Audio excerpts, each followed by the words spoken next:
Já deram um like vocês aqui para a gente continuar. Olha a Maíra Moreira chegando aqui para conversar com a gente. Deixa eu colocar aqui a legenda.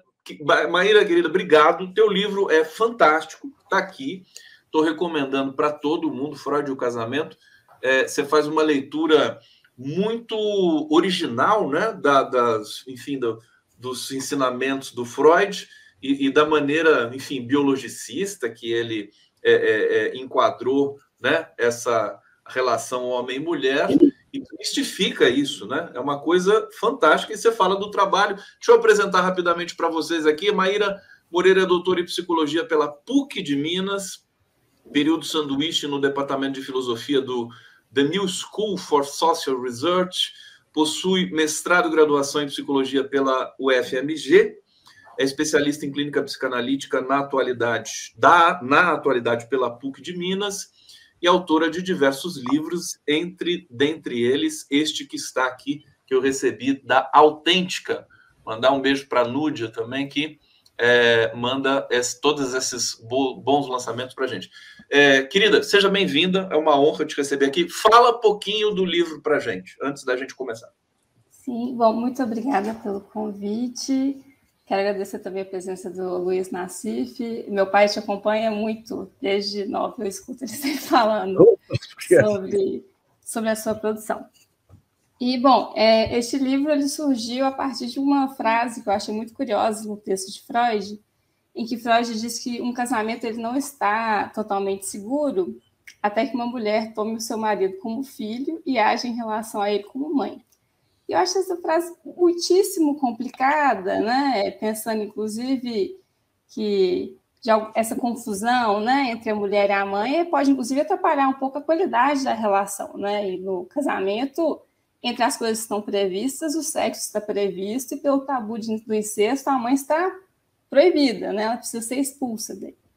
E a partir daí eu fiquei me perguntando um pouco o que ele queria dizer com isso, e se isso tinha alguma relação com cuidado, e de pensar que como que o próprio feminismo às vezes cai um pouco nessas teias da confusão entre a mulher e a mãe e acaba partindo de uma premissa transfóbica em relação ao cuidado e em relação ao que é o feminino, aproveitando dessa ideia, né, de que a mulher é aquela que tem a capacidade de gestar, de amamentar, de ter filhos, né, que as mulheres trans deveriam então estar forçosamente excluídas desse grupo. Olha só, Nassif, uma primeira questão para a Maíra? Não, eu tenho... Aqui em casa tinha um ninho de passarinho aí e caiu um passarinho, uma cria pequenininha. E a gente teve que segurar o cachorro aqui, senão ia cometer um passarinhocídio aí. E a mãe ela pegava comida lá do ninho, vinha e trazia e ficava vigiando o filho. Eu acho que o sentimento de maternidade, com todo perdão às feministas, é uma das coisas mais fortes e mais lindas que eu já vi. Mas eu já vi casos assim de casais que, de repente, vem uma filha ou um filho e cria ciumeira entre as partes, ou uma das partes também. Isso aí o Freud chegou a estudar isso também, mas... O Freud tem até uma frase muito engraçada, assim, que ele fala que muitas vezes somente o filho tem aquilo que o marido almejava, né? Que são esses cuidados, essa atenção, esse investimento todo, né? Mas eu acho que uma das ideias de desmistificar um pouco no livro é justamente essa ideia de um instinto materno, né? E às vezes a gente se apoia muito na natureza para tentar falar de maternidade, e na natureza, na verdade, a gente não tem maternidade, a gente tem instinto de sobrevivência, né? A gente tem algumas formas de perpetuação onde não tem nenhum ato de reflexividade, não tem nenhum desejo, não tem nenhuma vontade, né? Tipo assim, é uma coisa que acontece de forma mais programática. Tanto que quando a gente insere muito a nossa técnica na natureza, a gente vê que a natureza muda, porque aí começam a existir outras formas de preservação, de instinto de preservação, né? A gente vê, por exemplo, só para ilustrar isso, se você colocar animais muito que cativeiro em espaços muito fechados, né? É comum, inclusive, que as fêmeas, né, que pariram filhotes, acabem matando, exterminando esses filhotes também, porque ela está sem espaço para a própria existência. Então, começa a funcionar numa outra lógica. A gente que tende a ver a maternidade nessa lógica muito institucional, um certo elogio à maternidade. Então, é preciso ver o que fazer com isso, para a gente também não cair nessa ideia de que são sempre as mães as melhores cuidadoras possíveis dos filhos, ou que as mulheres são as melhores cuidadoras possíveis dentro da humanidade, em qualquer situação, até para que homens possam pensar a si mesmos também como potenciais cuidadores de outrem. Olha, uma psicanalista e 2 jornalistas, né? Gostei dessa formação aqui. Deixa eu ir para o bate-papo, pessoal. Primeiro, essa mensagem aqui da Fabrícia. Passarinho não é gente, Nassif. É tão engraçado. Mas é que o próprio Lacan usava exemplos de animais para falar do comportamento humano, né? Tem um texto dele sobre uma cachorrinha, uma cadelinha, que é fantástico. Eu não me lembro mais qual é o título desse texto do Lacan. Está lá naqueles livros, né? Os seminários, né, do Lacan. Guta Egart está dizendo: achei o episódio com o EMB e o Bolsonaro uma ameaça ao governo Lula. EMB, eu não estou associando aqui. Embaixador. Ah, beleza. É isso mesmo.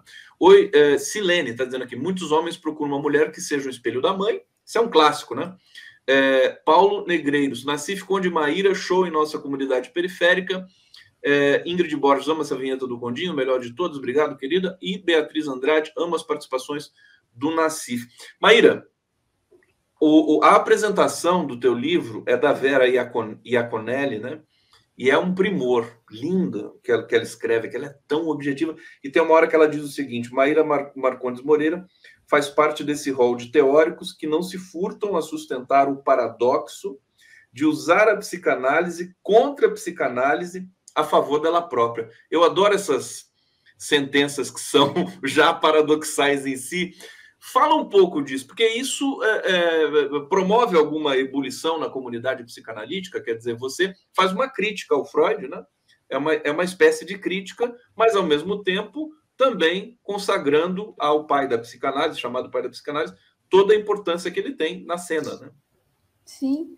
Bom, eu acho que esse é o grande desafio, né? Não só para a psicanálise, mas para todas as teorias voltadas para a saúde mental e para a própria política também, que se a gente quisesse manter atual e à altura das demandas da nossa época, a gente precisa também tensionar, né, as nossas bases, tensionar como que a gente vai construir todas as nossas ideias.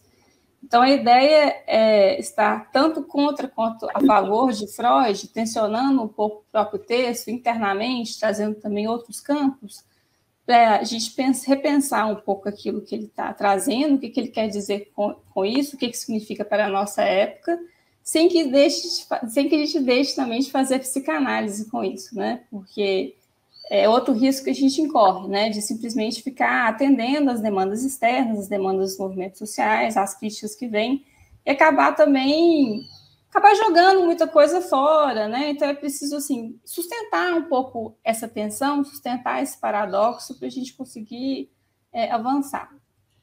Seria bom se o jornalismo fosse assim também, né, o Nassif? Pois é, mas aqui é difícil, aqui é tomar nada, né? Eu queria insistir no papel da mãe. Eu quero dizer primeiro que eu me considero um pai que foi muito atencioso com as filhas.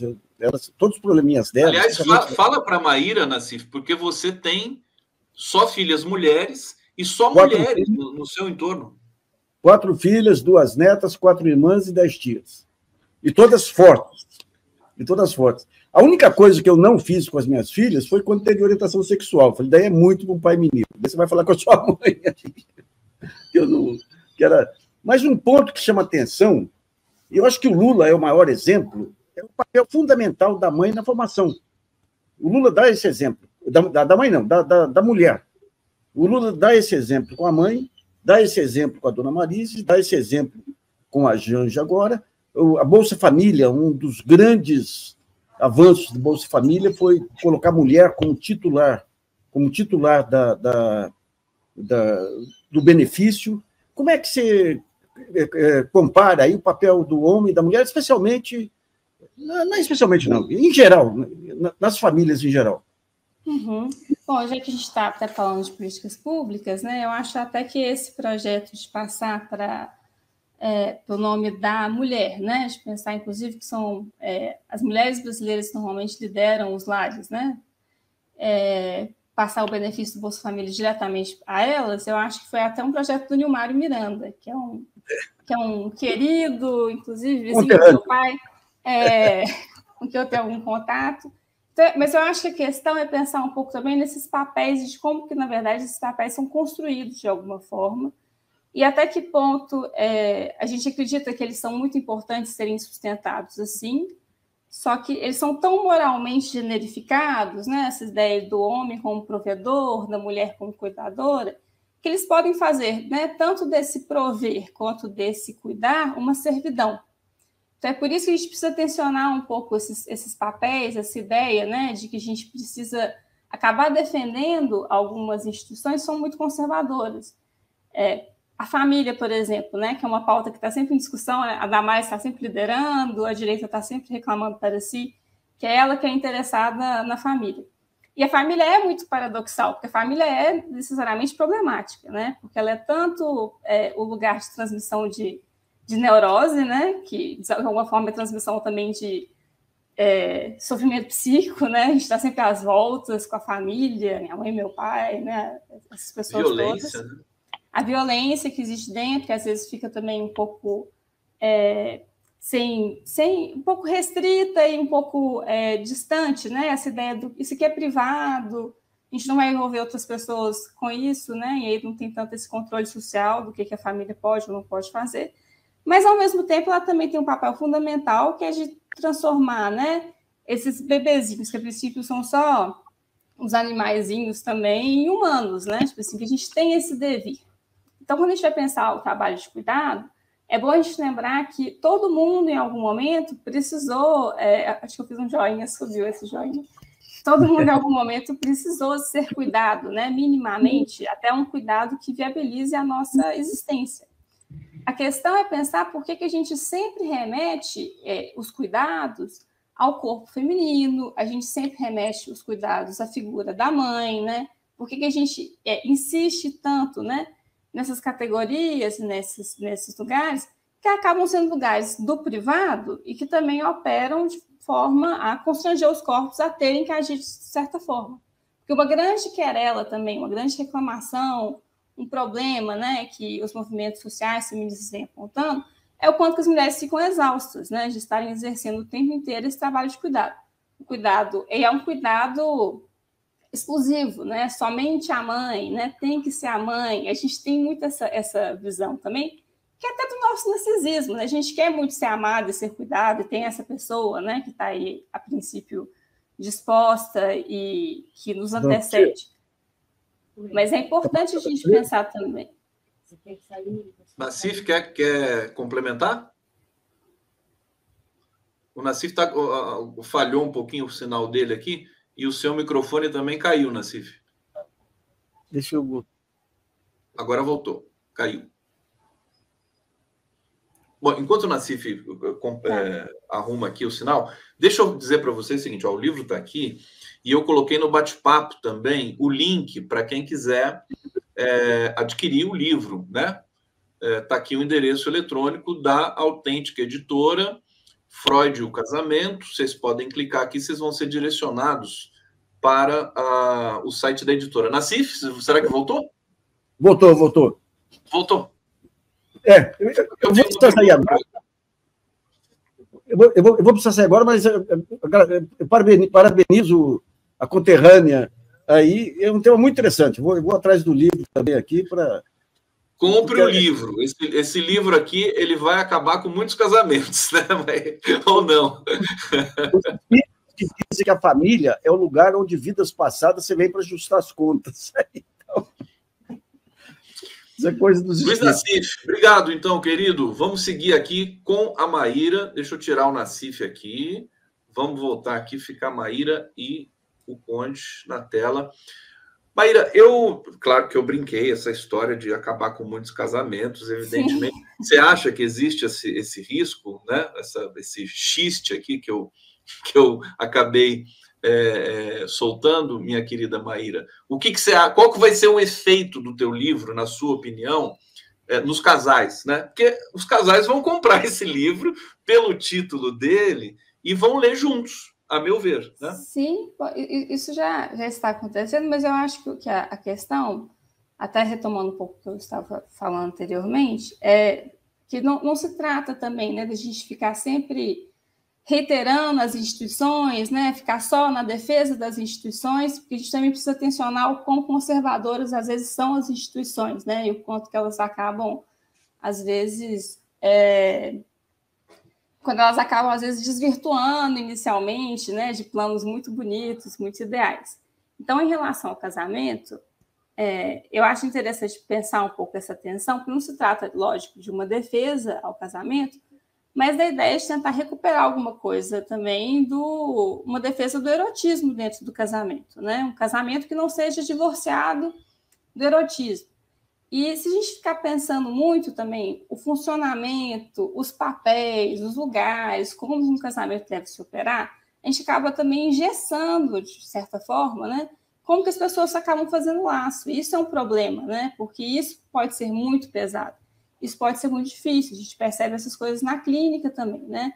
Essas expectativas, né, em relação ao outro, que acabam minando as relações, que acabam produzindo muito sofrimento, né? Tipo, se a gente vê homens que, às vezes, ao passarem por processo de falência ou de demissão, né, começam a se pensar sempre a partir desse lugar de que eu não sou útil mais, eu não tenho lugar mais, eu não tenho outras possibilidades, né? Esse tipo de frustração que vem muito também daquilo que é moralmente generificado e imposto sobre a gente, né? Então, a ideia, né, de pensar, ao invés de fazer essa defesa, né, tipo assim, da maternidade, das mulheres como as cuidadoras, é de pensar que é preciso, né, a gente recuperar um pouco a questão do prazer mesmo que a gente tem na lida com os cuidados, a questão de pensar que o cuidado ele pode ser exercido por qualquer um, na verdade, né? Até para que as pessoas que estão cuidando não fiquem tão sobrepujadas por isso, né? Porque fica numa situação muito insalubre. Se a gente puder tentar pensar até um pouco nessa questão do cuidar, é muito interessante, né? Que, a princípio, ele é um trabalho que não é um trabalho especializado, né? Ao mesmo tempo, as pessoas acham que as melhores pessoas para exercer o trabalho de cuidado são sempre mulheres.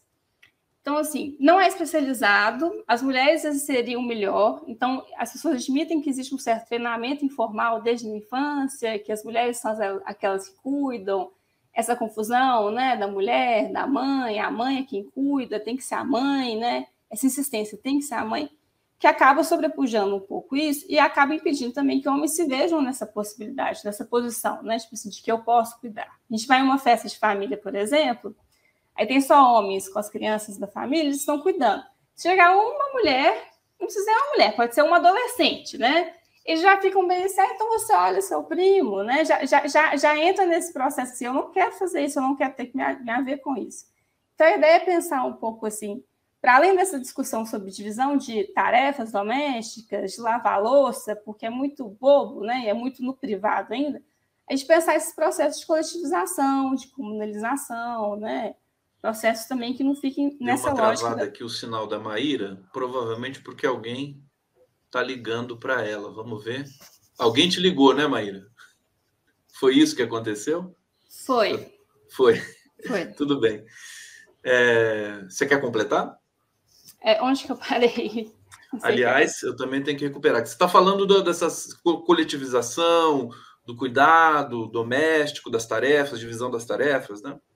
Sim, pensar que a gente precisa ir para além das tarefas domésticas, pensar numa coletivização, para além desse âmbito do privado, né? Deixa eu te dar um dado. Eu sou linguista, não sei se você sabia, e eu pesquisei humor, né, no meu mestrado, doutorado.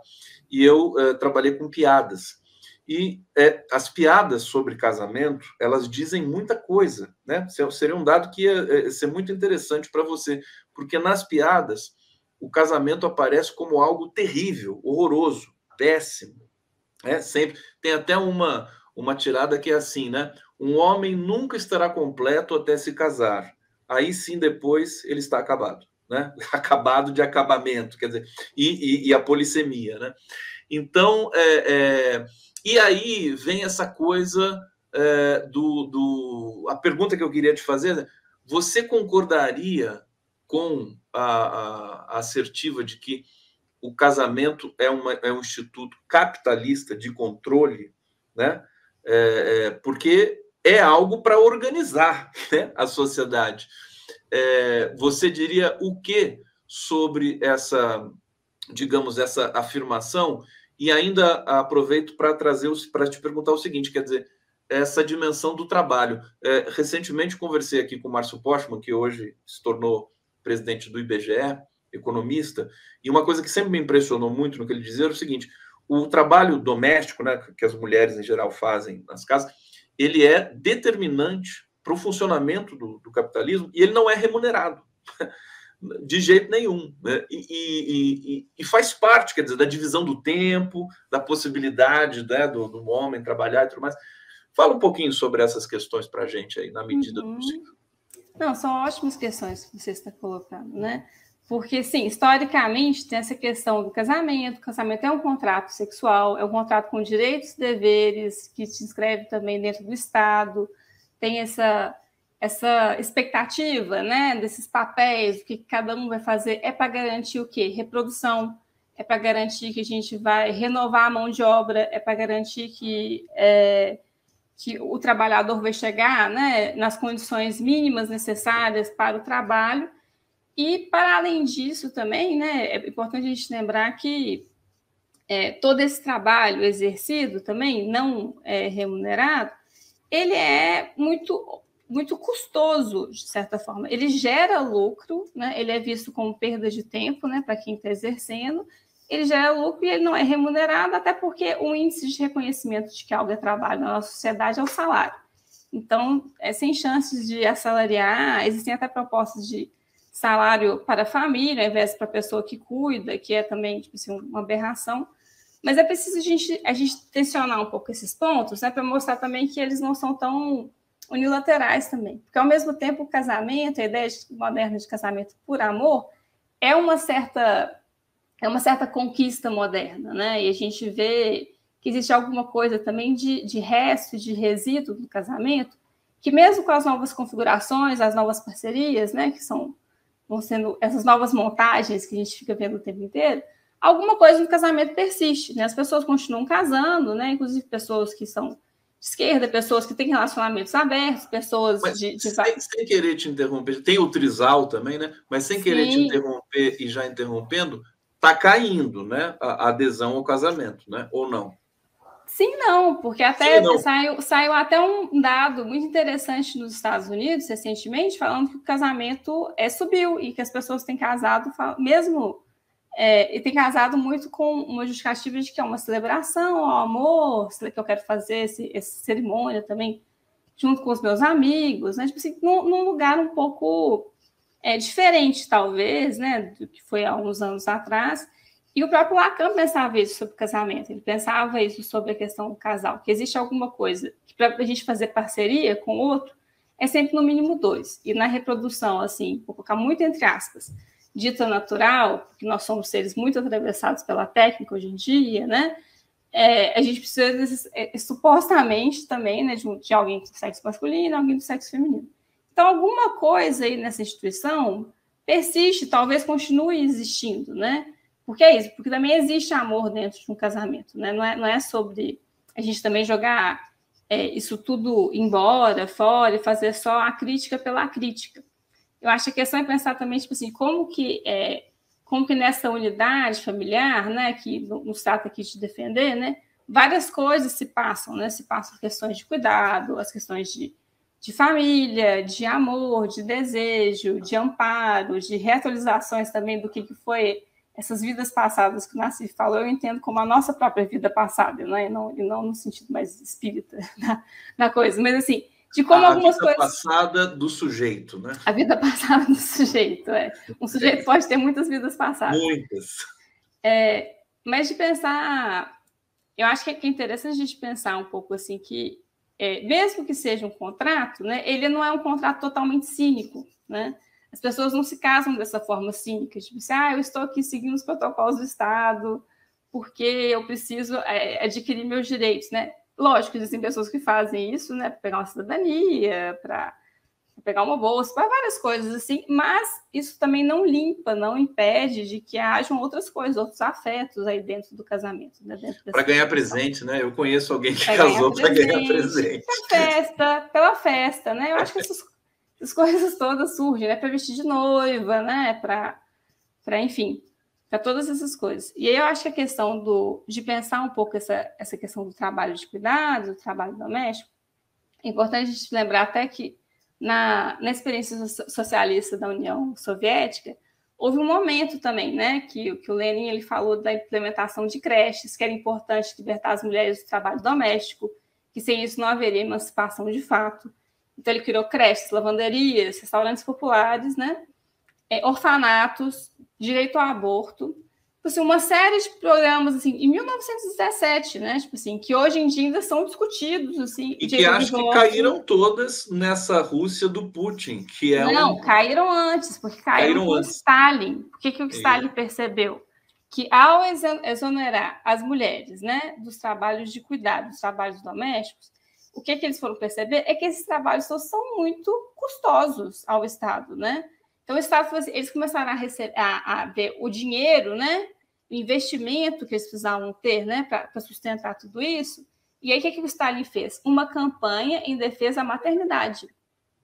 Então, é importante a gente ver isso. A gente fica muito preso nesse instinto materno, nesse elogio à maternidade, mas toda vez que a gente vê algum lado mais conservador, né, até de esquerda, tipo assim, de uma necessidade assim, de políticas de austeridade, começam a se falar muito da mãe.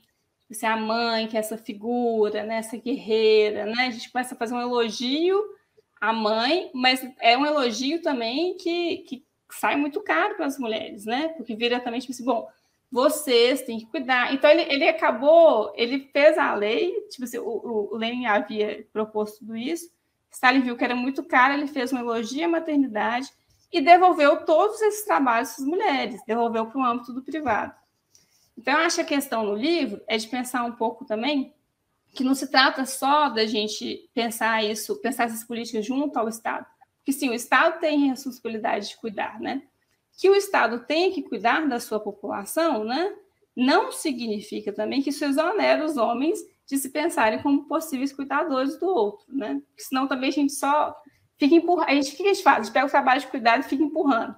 Não é meu, é seu.